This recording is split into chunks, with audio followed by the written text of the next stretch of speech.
On commence avant tout par nous plonger dans le quotidien des Japonais aux côtés de David.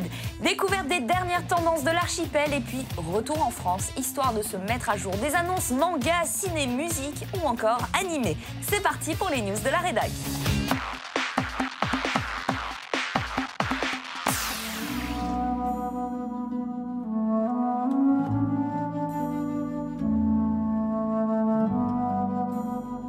Konnichiwa, salut à tous. Aujourd'hui, nous sommes à Tokyo et on approche du pic de floraison des sakura. Donc, on va se promener dans deux spots, le sanctuaire de Yasukuni et Chidori Gafuchi.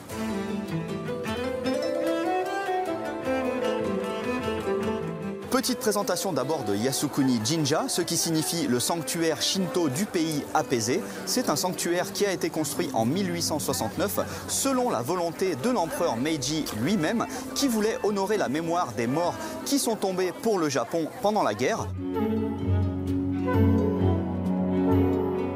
Dans ce temple, il y a des sakuras un peu partout. C'est même ici qu'il y a l'arbre de référence qui sert à décréter officiellement le début de la saison des cerisiers en fleurs.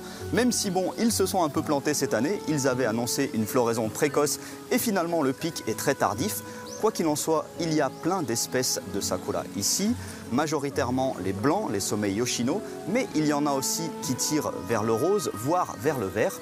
Et si vous prenez la peine de vous éloigner un peu du temple principal, vous tomberez sur ce magnifique petit étang, typiquement japonais avec le petit temple, les ponts, les carpes de toutes les couleurs.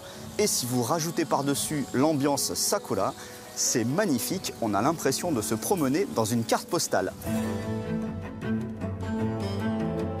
Maintenant, nous avons quitté le sanctuaire de Yasukuni et nous sommes à quelques centaines de mètres de là, dans un endroit qui s'appelle Chidori Gafuchi. Désolé, la météo a complètement changé, il fait désormais tout gris. Mais bon, comme disent les Japonais, shoganai, on n'y peut rien. Ça reste tout de même très beau, il y a des sakuras un peu partout. Et ce qui fait l'intérêt principal de ce spot, ce sont les douves, car en fait, nous sommes près du palais impérial de Tokyo et ce palais est entouré par des douves. Et sur les côtés, il y a des énormes sakuras et leurs branches semblent plonger directement dans l'eau.